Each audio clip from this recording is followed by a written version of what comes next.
So welcome back to the program, everybody. The name of this program is called It's a Conspiracy, But It Ain't No Theory. On today's episode, I'm going to be discussing gang stalking, per usual, plus surviving the New World Disorder, surviving manufactured chaos, surviving manufactured karma, surviving white genocide, and surviving the electronic targeting Holocaust. My name is Adrienne Alese. I am the author and creator of a book trilogy called Lucy's Lair, Part 1, 2, and 3.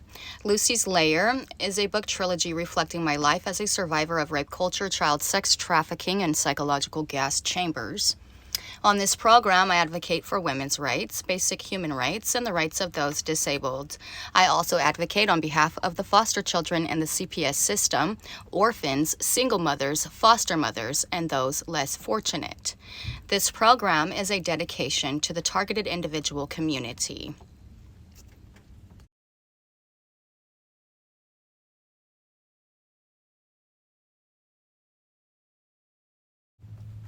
All right, so I had court. It went well. I have court again. I don't really know why I'm even sharing that if nobody in my family even asked me how court went. But just in case, one of my kids out there might be wondering, and if they ever stumble across these videos, then they might have some more insight than they did before. And that would be a good thing. That is my hope. So my son Silas will be having a birthday, and I believe he'll be turning 8 years old, 8 or 9. Damn, has it been that long? Fuck, I can't even remember. So in any case, I wanted to go over a few notes that I have taken. So I just wanted to say that if all the people in shitty relationships broke up, there would be a greater dating pool. Also, nobody should be forced to stay in a shitty relationship. That's a trafficked victim. Okay. And that I wanted to note that we're praying for God to open doors for Ethan and I.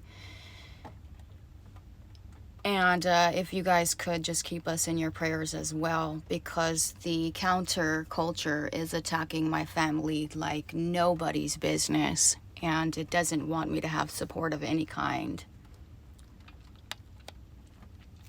So one of the things I wanted to go over, though, was how I was supposed to be having court-ordered visitation with my son Silas. I haven't seen my son Silas. It's been so long that I don't even think I remember how long it's been. Like, actually. I've been saying 5 years for so long. What has it actually been? Probably closer to 6 or 7, maybe. So, I have a lot of trauma too around this particular topic, and that's why I have a hard time remembering. Because trauma causes people to forget, which is also why it's important for the gang stalking hypersimulation psychological operation to facilitate trauma-based mind control, because this is how they are able to cause their victims to forget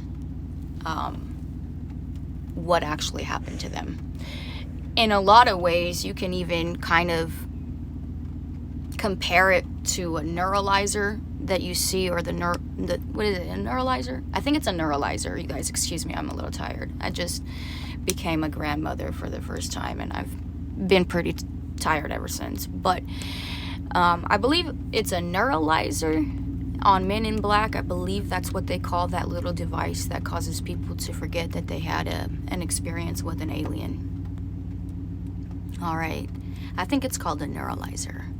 But when they're able to facilitate trauma-based mind control, they're also able to cause permanent damage. And I've gone over this tons of times on my program.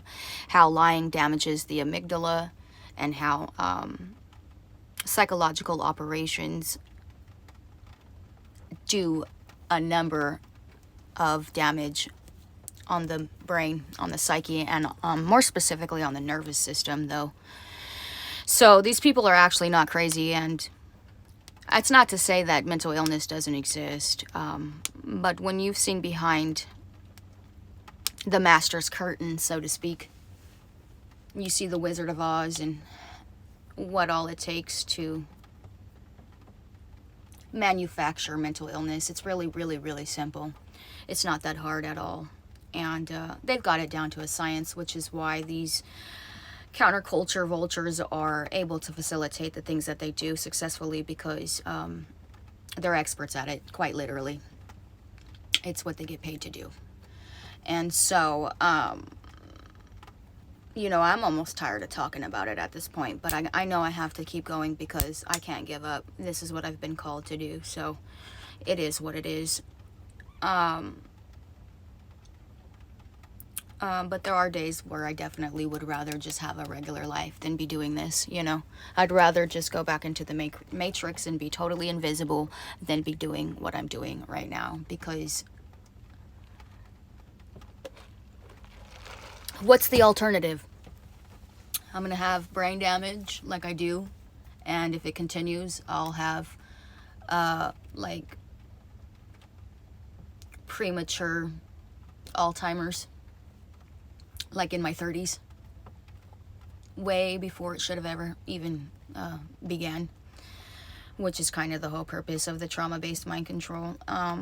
It causes people to have a memory lapse. It causes people to have forgetfulness, and to just basically black out almost, like little, you know, important pieces of information that would otherwise be significant. So what we have here, one of the things I wanted to mention too is what a perfect day would look like for me. I wanted to go over that at some point. If I were truly in control of my life, instead of it being on autopilot for like the last 4 or 5 years now. I don't know when Adrienne's coming back, so look out for that. Anyways, but this autopilot version of Adrienne is just doing what needs to be done to survive. So, what was I getting ready to say? The things that we do on the things that I do on autopilot, I wouldn't normally otherwise do if I had the control to make my choices. If I weren't being gang stalked everywhere, you know, if my life wasn't in immediate danger, or at least if I didn't feel like that, you know, my life would be a lot different. So, if I wasn't a hostage or a prisoner. I mean, but what is the alternative? Working minimum wage at fucking Walmart? I can't see myself doing that either at the same time. So, you know, it's just a really weird place to be. It kind of feels like limbo. And it is frustrating because I did a lot of work to make sure that I changed my life for the better. And I ended up being used by my government and other governments alike to change the world, and then to, you know, to do only more damage to myself inadvertently and to others like me. So I definitely owe the world a big apology. It's not like I'm walking around a billionaire, you know, talking about how I changed the world. No. I'm right there with the rest of everybody else, suffering and struggling. And being ostracized everywhere I go, as are my children. I really feel bad for any of my children if they had any major plans in life, because I can see that going south quickly with these psyops.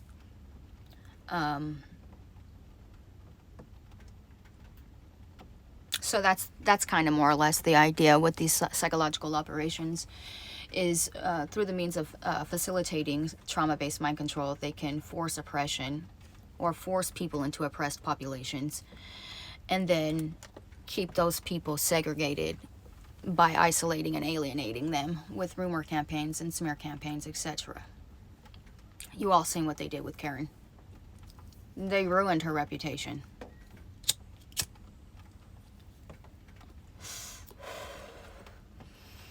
All right, but if I had the perfect life, I would wake up in the morning, and this is what I recommend all of you to do if you can. And I would document every single thing that I dreamed about first thing in the morning. I'd spend about an hour maybe writing in my journal and logging all of my dreams, because I do believe that we are connecting with aliens while we're asleep. And I believe that there's a reason why we can't remember our dreams, because we are being neuralized before we wake up. There's not a whole lot of dreams that we are able to remember. And the ones that we are able to remember, we have to try to spiritually translate. And I've actually been able to foresee a lot of things just by documenting what happened in my dreams. So last December, I had a dream that my brother had twins, and one was bigger than the other. It's really simple. Just write it down. It's not that hard. It takes seconds, maybe minutes. And wouldn't you know, they're expecting a little boy. They'll be having a baby soon, so congratulations to them for that. But I foreseen that in a dream. So, your dreams, they may seem like nothing to you at the time, but when you write them down and you look back on them, you'll see how much you're able to actually foresee coming. They like to call those something along the lines of premonitions. But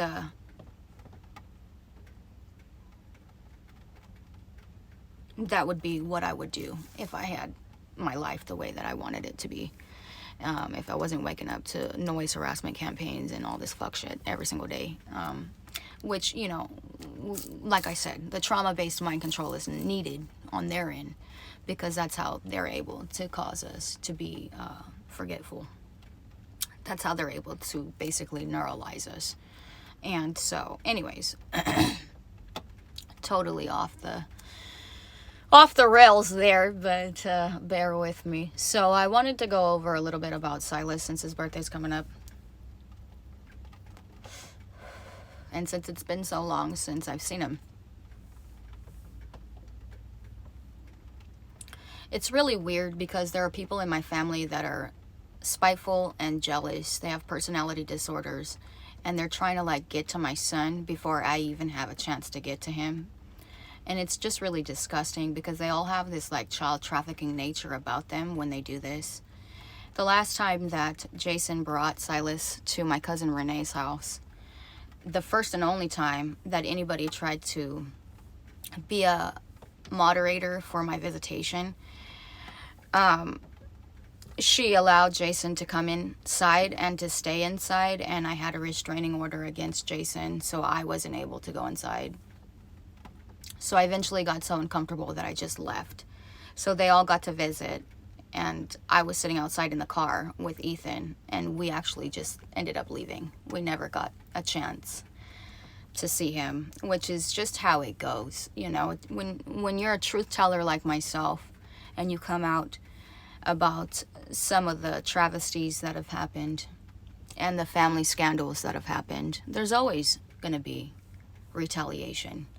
And it's just disgusting behavior, really. And it's so deep-rooted, they don't even realize what they're doing, when they think they're helping. Who are they helping? Themselves? Are they trying to one-up somebody else again that they're jealous of? How are they helping themselves do that? They're just making themselves look like child traffickers, and it's disgusting.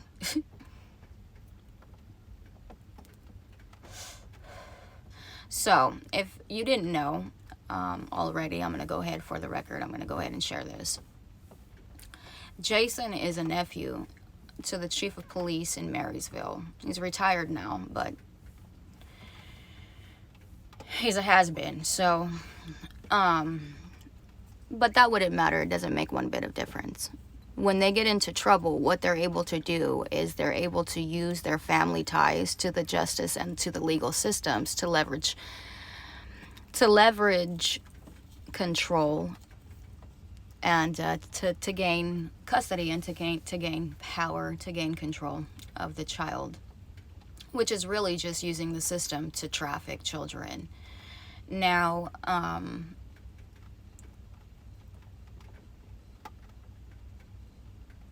in March or April of 2018,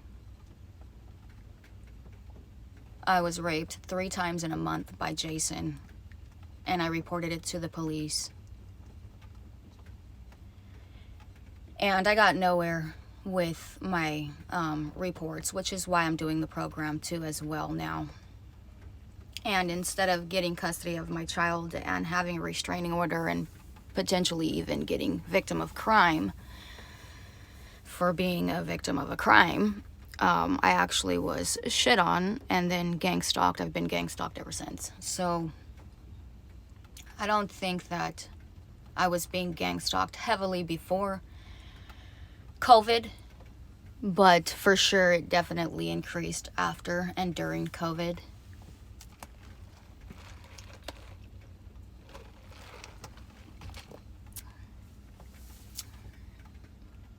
And one of the things that my biological mother is trying to do is she's trying to have access, the same thing that Renee did. She's trying to have access to my children, kind of like before I get to see them type of situation. And, you know, it's all fine and dandy if you're helping me, you know, establish visitation, right? Court-ordered visitation is what I was given. I haven't seen my son in so long, it's ridiculous. I literally can't even remember how long it's been.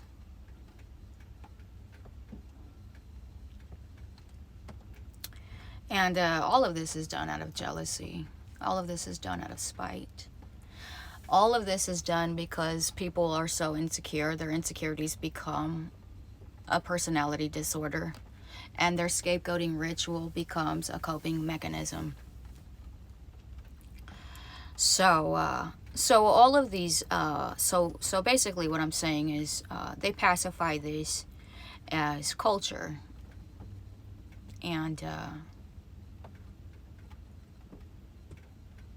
when you see activists online or influencers are online in the propagated videos, algorithms,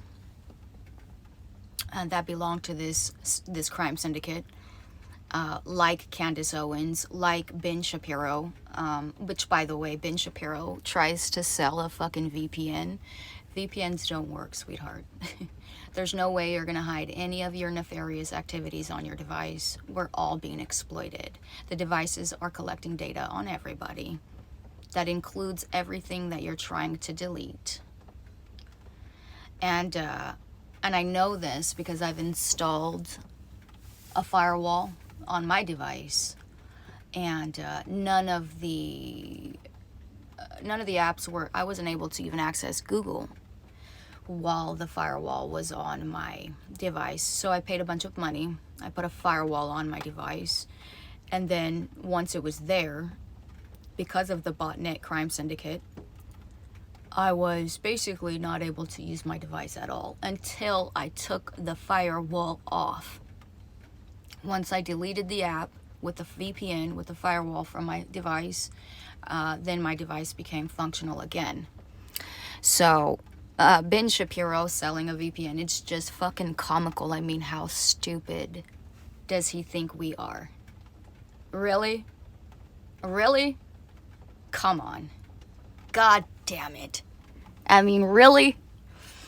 But they're out here, these culture vultures, and they're advocating on behalf of culture. And when they advocate on behalf of culture, what they are actually advocating for is occult ritual abuse and satanic sacrifice, because that is what they consider culture. So, all of the stuff that you hear in the Bible, you know, when Jesus was literally fucking crucified, that's what they're defending. Their barbaric and fucking insidious evil acts and their crimes. Their crimes against humanity. That's what they're defending. That's what they're advocating on behalf of. They're advocating on behalf of that so they can continue. These are the same exact type of people who fake hate crimes in the media so that they can target real victims in reality.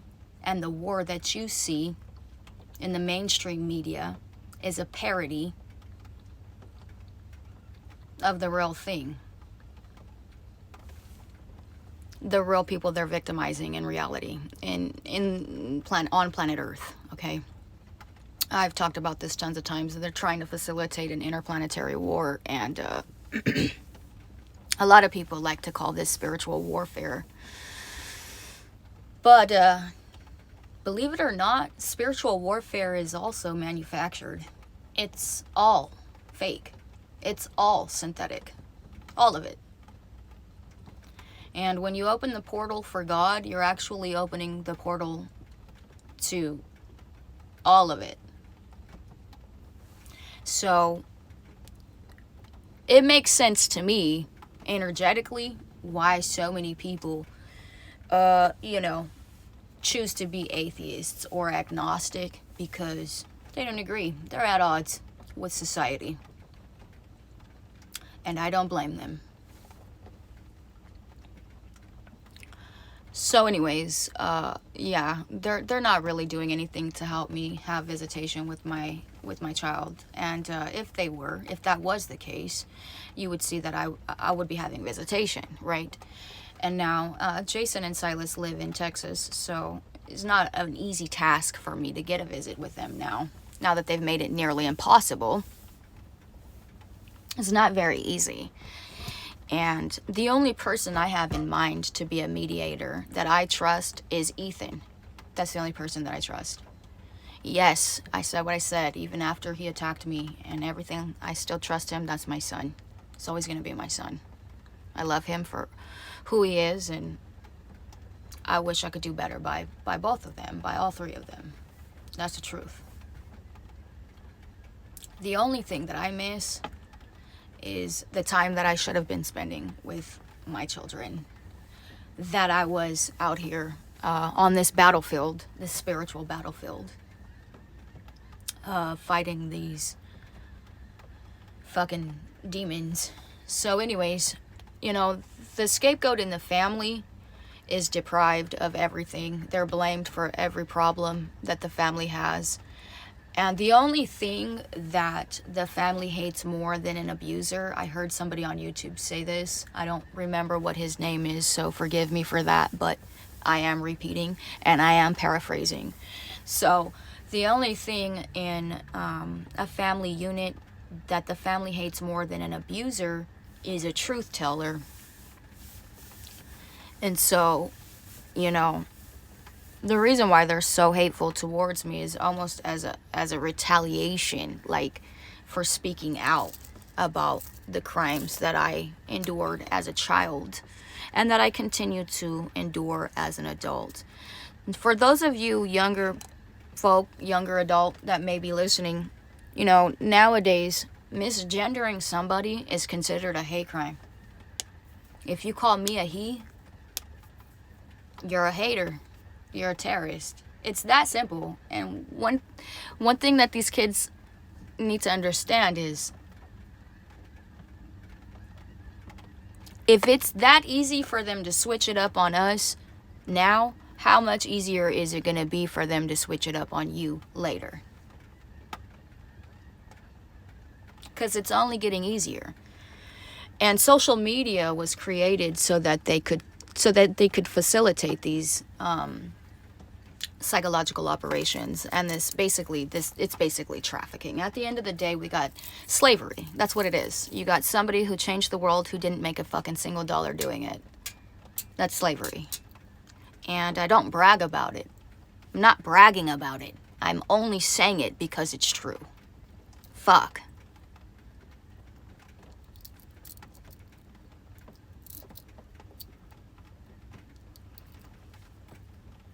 Anyways, needless to say, it's kind of fucking depressing, don't you think? Yeah, it's no wonder nobody watches my fucking program. It's a little fucking disturbing and kind of depressing. That's the idea here. They're trying to fucking kill these people. It's a genocide by fucking manufacturing depression.